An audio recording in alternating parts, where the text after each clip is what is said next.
शिव बाबा याद है ना। ओम शांति। 19 अगस्त 2024 के ईश्वरीय महावाक्य। पहले सुनते हैं मुरली के मुख्य पॉइंट्स। बाबा ने कहा, अभी तुम सच सच हेवन में जाने वाले हो। वहाँ कोई रोग आदि होते नहीं। तुम सदैव हर्षित रहेंगे, परंतु वहाँ जाने के लिए तुम्हें आत्मा को पवित्र बनाना है। बड़ी मेहनत करनी पड़े। खान पान भी शुद्ध होना चाहिए, परंतु माया के तूफान ऐसे जबरदस्त आते हैं जो एकदम ज्ञान ही उड़ जाता है। फिर बाबा ने कहा, मीठे मीठे बच्चे, तुम कितने उत्तम ऊंच पवित्र थे। फिर जन्म लेते लेते विकारों में गिरकर कितने अपवित्र बने हो। पहले पहले काम विकार ही बहुत तंग करता है, इसमें ही टाइम लगता है। वैसे तो 1 सेकंड में जीवन मुक्ति कही जाती है। सारा मदार धारणा पर है। इस ज्ञान को धारण कर पिछाड़ी में तुम बाप मिसल ही बन जाएंगे, परंतु ताकत आएगी बाप की याद से। याद को जोहर कहा जाता है, तो तुम्हारी ज्ञान तलवार में याद का जोहर भी चाहिए। लास्ट में बाबा ने कहा, हे बच्चों, तुम काम पर जीत पहनो तो 21 जन्मों के लिए जगत जीत बन जाएंगे। क्या इतनी बड़ी प्राप्ति के लिए सिर्फ 1 जन्म पवित्र नहीं रह सकते?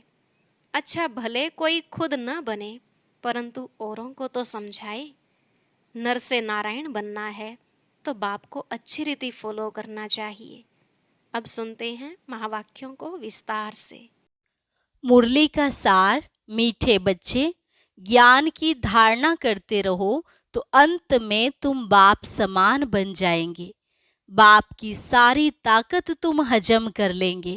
प्रश्न, किन 2 शब्दों की स्मृति से स्वदर्शन चक्रधारी बन सकते हो? उत्तर, उत्थान और पतन, सतोप्रधान और तमोप्रधान, शिवाल्य और विशाल्य। यह 2 बातें स्मृति में रहें तो तुम स्वदर्शन चक्रधारी बन जाएंगे। तुम बच्चे अभी ज्ञान को यथार्थ रीति जानते हो। भक्ति में ज्ञान नहीं है, सिर्फ दिल खुश करने की बातें करते रहते हैं। भक्ति मार्ग है ही दिल खुश करने का मार्ग। ओम शांति। मीठे मीठे रूहानी बच्चों प्रति बाप बैठ समझाते हैं। अब तुम बच्चों के लिए बाप कहते हैं, तुम कितने ऊंच थे। उत्थान और पतन का यह खेल है। तुम्हारी बुद्धि में है कि हम कितने उत्तम और पवित्र थे, अब कितने नीच बने हैं। देवी देवताओं के आगे तुम ही जाकर कहते हो, आप ऊंच हो, हम नीच हैं। पहले पहले यह पता नहीं था कि हम ही ऊंच ते ऊंच और नीच बनते हैं। अभी बाप तुमको बताते हैं, मीठे मीठे बच्चे, तुम कितने ऊंच पवित्र थे, फिर कितने अपवित्र बने हो। पवित्र को ऊंच कहा जाता है, उसको कहा जाता है वॉइसलेस वर्ल्ड। वहां तुम्हारा राज्य था जो फिर अब स्थापन कर रहे हैं। बाप सिर्फ इशारा देते हैं कि तुम बहुत उत्तम शिवालय सतयुग के निवासी थे। फिर जन्म लेते लेते आधा में तुम विकार में गिरे तो पतित विशेष बने। आधा कल्प विशेष रहे, अब फिर तुमको वॉइसलेस सतो प्रधान बनना है। 2 अक्षर याद करना है। अभी यह है तमो प्रधान दुनिया। सतो प्रधान दुनिया की निशानी यह लक्ष्मी नारायण है। 5000 वर्ष की बात है। सतो प्रधान भारत में राज्य था। भारत बहुत उत्तम था, अभी कनिष्ठ है। वॉइसलेस से विशेष बनने में तुमको 84 जन्म लगे हैं। भल वहां भी थोड़ी थोड़ी कला कमती होती जाती है, परंतु कहेंगे तो संपूर्ण निर्विकारी ना। एकदम संपूर्ण निर्विकारी श्री कृष्ण को कहेंगे। वह गोरा था, अब सांवरा बन गया है। तुम यहाँ बैठे हो तो बुद्धि में रहना चाहिए कि हम शिवालय में विश्व के मालिक थे। दूसरा कोई धर्म ही नहीं, सिर्फ हमारा ही राज्य था। फिर 2 कला कम हुई। जरा जरा कला कम होते त्रेता में 2 कला कम हो गई। पीछे विशेष बनते हैं और गिरते गिरते छीछी बन जाते हैं। इसको कहा जाता है विशियस वर्ल्ड। विषय वैतरणी नदी में गोते खाते रहते हैं, वहां क्षीर सागर में रहते थे। तुम सारे वर्ल्ड की हिस्ट्री ज्योग्राफी को, अपने 84 जन्मों की कहानी को भी समझ गए हो। हम वॉइसलेस थे, इनके राज्य में थे, पवित्र राजाई थी, उसको कहेंगे फुल स्वर्ग। फिर त्रेता में सेमी स्वर्ग। यह बुद्धि में तो है ना। बाप ही आकर सृष्टि के आदि मध्य अंत का राज समझाते हैं। मध्य में ही रावण आया है, फिर अंत में इस विशेष दुनिया का विनाश होगा। फिर आदि में जाने के लिए पवित्र बनना है। अपने को आत्मा समझ मामेकम याद करो, अपने को देह नहीं समझो। तुमने भक्ति मार्ग में वायदा किया था, बाबा आप आएंगे तो हम आपका ही बनेंगे। आत्मा बाप से बातें करती है। श्री कृष्ण कोई सर्व आत्माओं का बाप थोड़े ही था। आत्माओं का बाप तो निराकार शिव बाबा एक ही है। उस हद के बाप से हद का वर्षा, बेहद के बाप से बेहद का वर्षा भारत को मिलता है। इसलिए सतयुग को कहा जाता है शिवालय। शिव बाबा ने आकर देवी देवता धर्म की स्थापना की। यह तो सदैव याद रखना चाहिए। खुशी की बात है ना। अभी हम फिर शिवालय में जाते हैं। कोई मरता है तो कहते हैं स्वर्ग गया, परंतु ऐसे कभी कोई जाता नहीं। यह सब भक्ति मार्ग के गपोड़े हैं, दिल खुश करने के लिए। सच सच हेवन में तो अभी तुम जाने वाले हो। वहां कोई रोग आदि होते नहीं, तुम सदैव हर्षित रहते हो। तो बाप कितना सहज करके छोटे छोटे बच्चों को जैसे बैठ समझाते हैं। भल बाहर में कहाँ भी रहते तुम पद पा सकते हो। इसमें पवित्रता तो पहले मुख्य है। खान पान शुद्ध हो। देवताओं के आगे कभी सिगरेट बीड़ी आदि का भोग लगाते हो क्या? ग्रंथ के आगे कभी अंडे व बीड़ी आदि का भोग रखा है? ग्रंथ को समझते हैं यह जैसे गुरु गोविंद का शरीर है। ग्रंथ को इतना मान देते हैं, यह गुरु की जैसे देह है, ऐसे सिख लोग समझते हैं। परंतु गुरु नानक ने थोड़े ही बैठ ग्रंथ लिखा है। नानक ने तो अवतार लिया, सिख लोगों की वृद्धि हुई, बाद में वह ग्रंथ आदि लिखे हैं। एक के बाद फिर सिख धर्म में आते गए हैं। पहले तो ग्रंथ भी इतना छोटा हाथ का लिखा हुआ था। अब गीता के लिए समझते हैं यह श्री कृष्ण का रूप है। ऐसे मानो जैसे नानक का ग्रंथ वैसे श्री कृष्ण की गीता गाई हुई है। श्री कृष्ण भगवानुवाच ही कहते रहते हैं। इसको कहा जाता है अज्ञान। ज्ञान तो एक परम पिता परमात्मा में ही है। गीता से ही सद्गति होती है। वह ज्ञान तो बाप के पास ही है। ज्ञान से दिन, भक्ति से रात होती है। अब बाप कहते हैं आत्मा को पवित्र बनाना है, उसके लिए मेहनत करनी पड़े।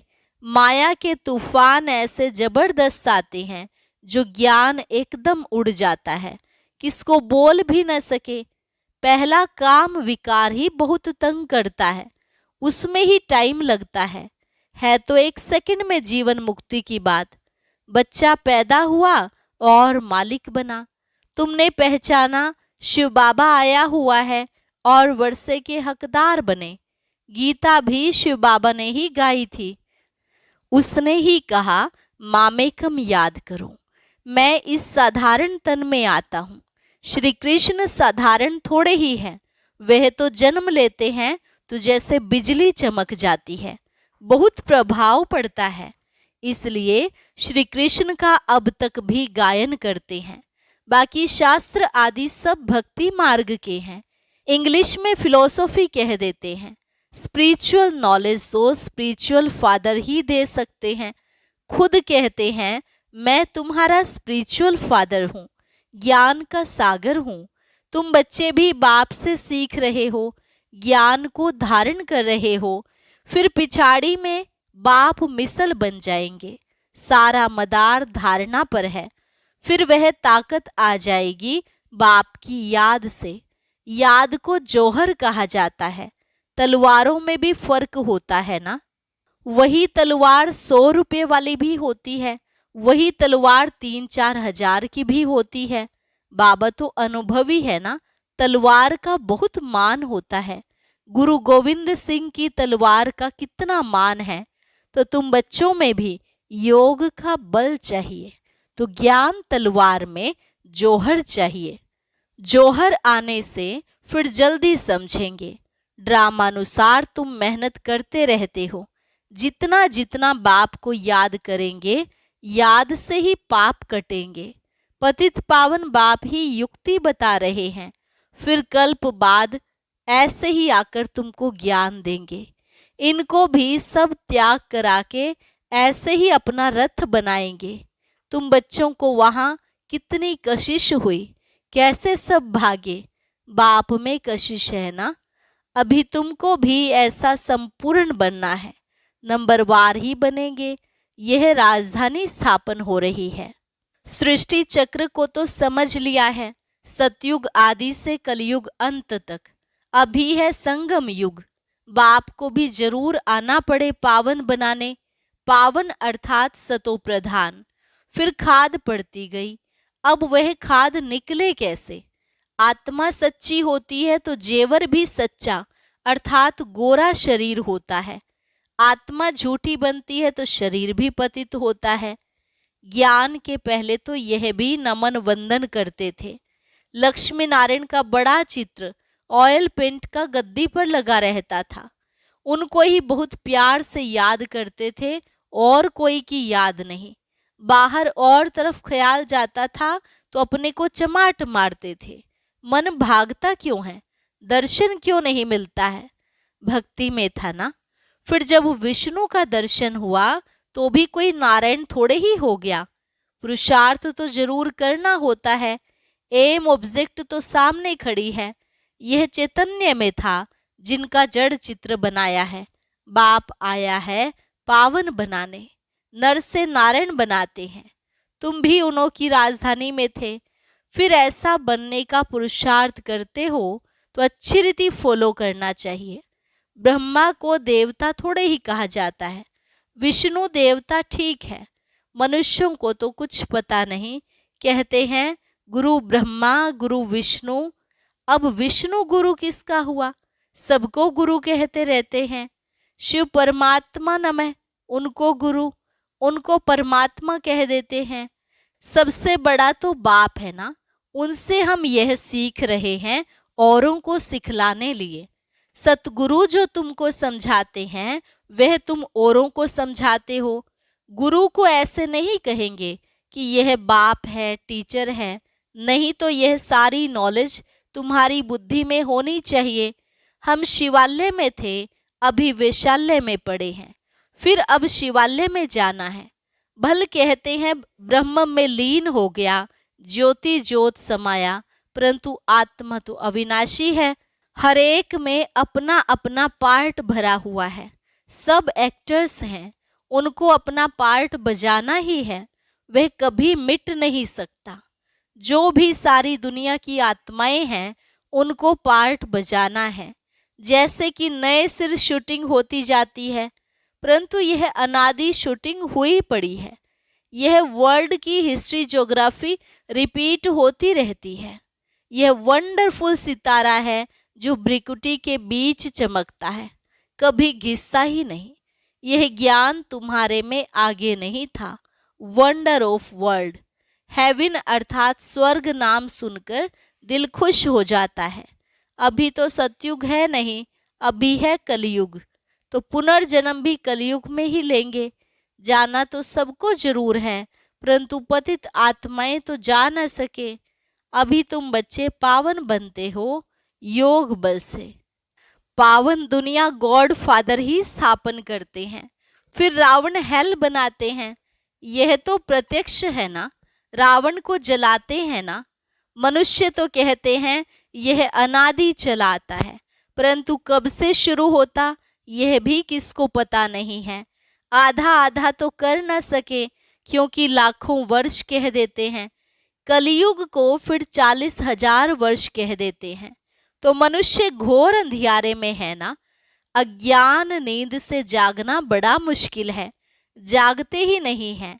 अभी है संगम युग, जबकि बाप आकर पावन बनने की युक्ति बताते हैं।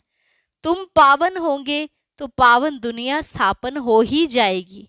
यह पतित दुनिया ही खलास हो जाएगी। अभी कितनी बड़ी दुनिया है, सतयुग में तो बहुत छोटी दुनिया हो जाएगी। अब माया पर जीत पाकर पावन जरूर बनना है। बाप कहते हैं माया बड़ी दुस्तर है, पावन बनने में ही अनेक प्रकार के विघ्न डालती है। पवित्र बनने की हिम्मत रखते हैं, फिर माया आकर क्या हाल बना देती है। घूसा लगाकर गिरा देती है कि कमाई खत्म कर देती है, फिर बहुत मेहनत करनी पड़ती है। कोई तो गिरते हैं फिर मुंह भी नहीं दिखाते हैं, फिर इतना उच्च पद पा न सके। पुरुषार्थ पूरा होना चाहिए, फेल नहीं होना चाहिए। इसलिए कोई गंधर्वी विवाह भी करके दिखाते हैं। सन्यासी लोग कहते हैं शादी की और पवित्र रहे, यह तो इम्पॉसिबल है। बाप कहते हैं पॉसिबल है, क्योंकि प्राप्ति बहुत है। यह अंतिम एक जन्म तुम पवित्र बनेंगे तो तुमको स्वर्ग की बादशाही मिलेगी। क्या इतनी बड़ी प्राप्ति के लिए तुम एक जन्म पवित्र नहीं रह सकते हो? कहते हैं बाबा हम जरूर रहेंगे। सिख लोग भी पवित्रता का कंगन डालते हैं। यहाँ कोई धागा आदि बांधने की दरकार नहीं, यह तो बुद्धि की बात है। बाप कहते हैं मामे कम याद करो। बच्चियां बहुतों को सुनाती हैं, परंतु बड़े आदमियों की बुद्धि में बैठता थोड़े ही है। बाप कहते हैं पहले उनको अच्छी रीति समझाओ। यह सब प्रजापिता ब्रह्मा की औलाद है। शिव बाबा से वर्षा मिल रहा है, पतित से पावन बनना है। अब बाप कहते हैं मामे कम याद करो। ऐसा तो कोई कह ना सके। पहले तो उनकी बुद्धि में बिठाना है भारत वॉइसलेस था, अभी विशेष है, फिर वॉइसलेस कैसे बनेगा? भगवान उवाच मामे कम याद करो। बस इतना कहे तो भी अहो भाग्य, परंतु इतना भी कह नहीं सकेंगे, भूल जाएंगे। बाबा ने समझाया था, उद्घाटन तो बाप ने कर दिया है, बाकी तुम निमित्त कर रहे हो। फाउंडेशन लगा दिया है, बाकी अब सर्विस स्टेशन का उद्घाटन होता है। यह तो गीता की ही बात है। गीता में भी है, हे बच्चों तुम काम पर जीत पहनो तो ऐसे जगत जीत बनेंगे 21 जन्मों के लिए। भल खुद ना बने, औरों को तो समझाएं। ऐसे भी बहुत हैं, औरों को उठाकर खुद गिर पड़ते हैं। काम महाशत्रु है, एकदम गटर में गिरा देता है। जो बच्चे काम पर जीत पाते हैं वही जगत जीत बनते हैं। अच्छा, मीठे मीठे सिकिलधे बच्चों प्रति मात पिता बाप दादा का याद प्यार और गुड मॉर्निंग। रूहानी बाप की रूहानी बच्चों को नमस्ते। रूहानी बच्चों की रूहानी बाप दादा को नमस्ते नमस्ते, गुड मॉर्निंग। धारणा के लिए मुख्य सार। पहली पॉइंट, इस अंतिम जन्म में सर्व प्राप्तियों को सामने रख पावन बनकर दिखाना है। माया के विघ्नों से हार नहीं खानी है। एम ऑब्जेक्ट को सामने रख पूरा पुरुषार्थ करना है। जैसे ब्रह्मा बाप पुरुषार्थ कर नर से नारायण बनते हैं, ऐसे फॉलो कर गद्दी नशीन बनना है। आत्मा को सतोप्रधान बनाने की मेहनत करनी है। वरदान, अधिकारी बन समस्याओं को खेल खेल में पार करने वाले हीरो पार्टधारी भव।